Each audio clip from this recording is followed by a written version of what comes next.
Hello folks, Why Guy here again. Welcome to my home on this very beautiful early summer day. The name of this video is The Why Guy, What If There Was No Death? Wow, just think about that just for a moment. You know, on the surface it sounds great, doesn't it, folks? Because there is nothing worse to go through to see a loved one suffer and die. Nothing breaks the heart worse on this whole planet. But so wouldn't it be great if there was just no more death and was eliminated? Now I'm talking about that in the here and now. Okay? Not according to Christian theology, okay, of the later on. All right?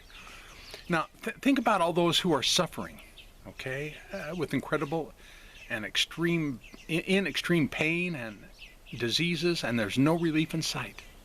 Forever. What about all those who are being tortured by, unscrupulous governments, and as well as criminals? Sometimes they're one and the same, aren't they? But what about all those folks that are being tortured? You know, their victims would have the potential to be tortured literally forever. You know, we as a society won't allow our four-legged family members, to suffer life-threatening pain. But if there was no death, what a horrible existence. As much as I hate the loss, I really do, of my loved ones, I thank God for death. But wait, according to Christian beliefs now, rather than an end to suffering, death is only the beginning of agony for countless numbers of people. Matter of fact, the majority of people. Look, I'm not meaning to sound calloused with what I'm about to say, but if a beloved grandmother of a Christian, okay, and this grandmother didn't believe, I gotta do that again, and let's say she was just bedridden, and she was laboring for every breath, wouldn't that same Christian desire death as an end of suffering for their beloved grandmother? Would they desire that? In my previous hell-believing paradigm, I've been there, okay? And I've had to make that decision in my own mind and in my own heart. And all along I gave no regards whatsoever, not even a thought, to how I was kind of hurrying it along and wishing she would, not in a perverted way, but wishing that she would die. And I was actually hurrying along according to my Christian beliefs, though, that I gave no credence to at that point. I was hurrying along an eternal torment and suffering for her, with no end in sight. Are you getting this? Can you relate with what I'm saying right now? Instead, shouldn't I have desired and wished for her to be in continual agony, physical agony, as she was laying there in her hospital bed? Shouldn't I have desired that instead? Which scenario is worse, folks? Which one? Which one should I choose? It's a damned if you do, damned if you don't kind of scenario. And Christianity calls this hope and good news. I'm about ready to jump out of my chair because I'm so disgusted by what's being taught. Yes, I'm passionate about this. Does this best define God's love and plan to reconcile all of creation? Does it really?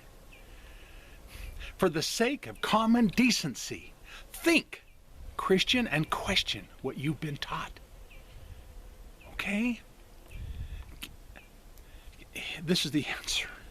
Can't you see the wonderful purpose for the lake of fire?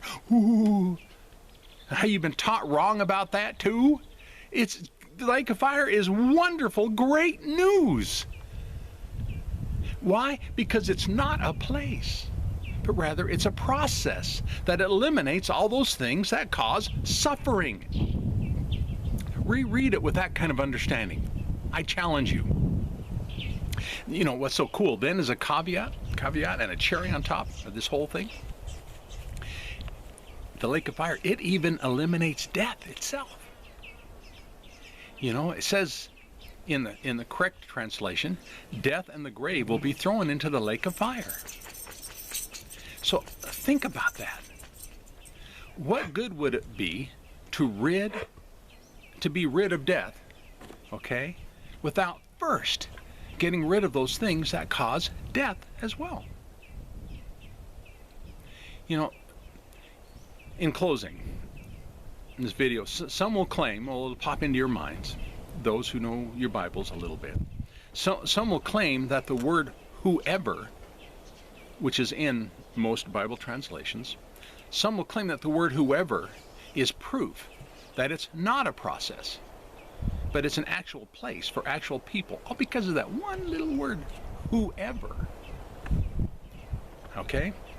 Well, wrong. Okay, I don't mean to be, yes, I do mean to be sarcastic. You have at your fingertips Greek dictionaries, okay? Because the Greek word Mataios, which is M-A-T-A-I-O-S, it was translated by the Latins to mean whoever. This is false, folks. It's false, okay? Because Mataios really means, in Greek, anything that's empty, profitless, vain, or idolatrous. Those thoughts, idolatrous thoughts, okay, that are not written in the Lamb's book of life.